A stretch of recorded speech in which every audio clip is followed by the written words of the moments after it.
माननीय भारत निवडणूक आयोगानं महाराष्ट्र विधानसभेच्या सार्वत्रिक निवडणुकीचा कार्यक्रम काल जाहीर केलेला आहे।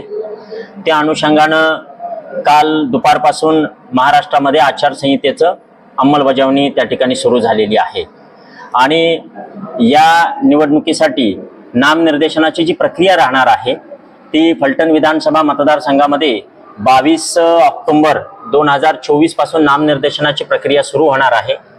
29 ऑक्टोबर 2024 हा नामनिर्देशन दाखल करण्याचा शेवटचा दिवस असणार आहे।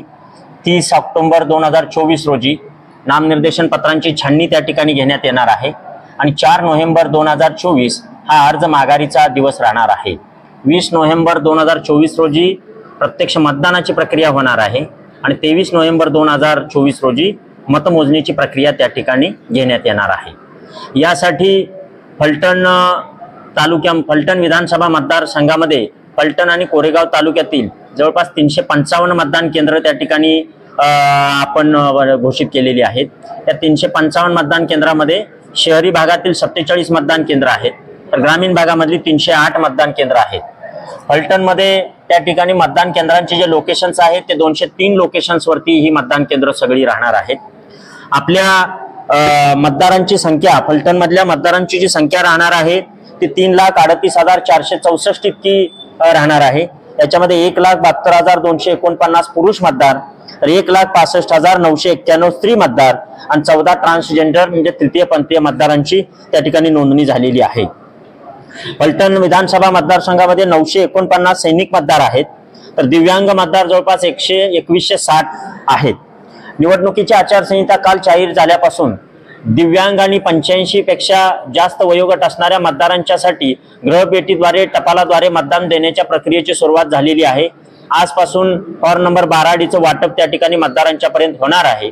नोटिफिकेशन झाल्यापासूनच्या 5व्या दिवसापर्यंत हे अर्ज कलेक्ट केले जाणार आहेत आणि नंतर त्यांना त्या ठिकाणी प्रत्यक्ष घरामध्ये जाऊन मतदानाची प्रक्रिया त्यांच्या बाबतीमध्ये केली जाणार आहे। याच पद्धतीनं त्या ठिकाणी फलटणमध्ये आचारसंहितेच्या अंमलबजावणीसाठी आपण 6 फ्लाइंग स्क्वॉड्स नियुक्त केलेले आहेत।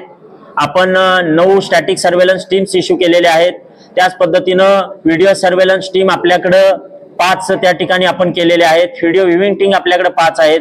त्याच पद्धतीनं आपण जवळपास 18 ते 19 टीम्स वेगवेगळी पथकं तयार केलेली आहेत ज्याच्यामध्ये मॉडेल कोड ऑफ कंडक्ट साठीचा वेगळा कक्ष आहे, एक खिडकी कक्ष आहे। त्याच पद्धतीने टपाली मतपत्रिका, मनुष्यबळ व्यवस्थापन, EVM management, control room, assist एक्सपेंडिचरच्या बाबतीमधला त्या ठिकाणचा कक्ष आहे। मतदान केंद्रावर EMF सुविधा पुरवणारा कक्ष आहे।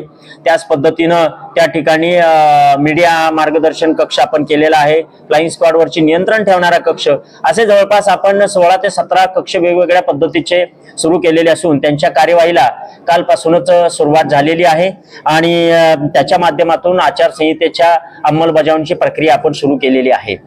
ग्रामीण भागामध्ये जे काही पोस्टर्स, अनधिकृत पोस्टर्स, होर्डिंग्स, बॅनर्स आहेत ते हटवण्याच्या संदर्भातल्या सूचना गटविकास अधिकाऱ्यांना दिलेल्या आहेत।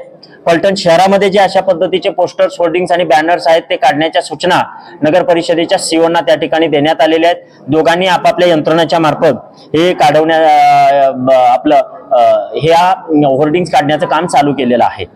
फलटण विधानसभा मतदारसंघामध्ये गेल्या लोकसभा निवडणुकीमध्ये माढा लोकसभा मतदारसंघामध्ये सर्वात जास्त मतदार त्या ठिकाणी झालं होतं। याच्यामध्ये मतदारांनी उत्स्फूर्त पद्धतीने सहभाग दिला होता। अशाच पद्धतीचा सहभाग या विधानसभेसाठी लोकांच्याकडून अपेक्षित आहे आणि त्यांनी लोकांनी अधिकाधिक पद्धतीनं मतदान केंद्रावरती यावं यासाठी मतदान केंद्रावरती ज्या सुविधा पुरवण्यात येणार आहेत त्या सुविधामध्ये प्रत्येक मतदान केंद्राला रॅम्पची व्यवस्था करण्यात आलेली आहे। स्वतंत्र टॉयलेटची व्यवस्था आहे। त्याच पद्धतीने पिण्यासाठी पाणी आहे। छताची व्यवस्था करण्यात आलेली आहे। स्त्री आणि पुरुषांसाठी वेगवेगळ्या रांगा त्या ठिकाणी करण्यात येतील। वृद्धांना थेट प्रवेश देण्याच्या संदर्भातल्या सूचना केलेल्या आहेत।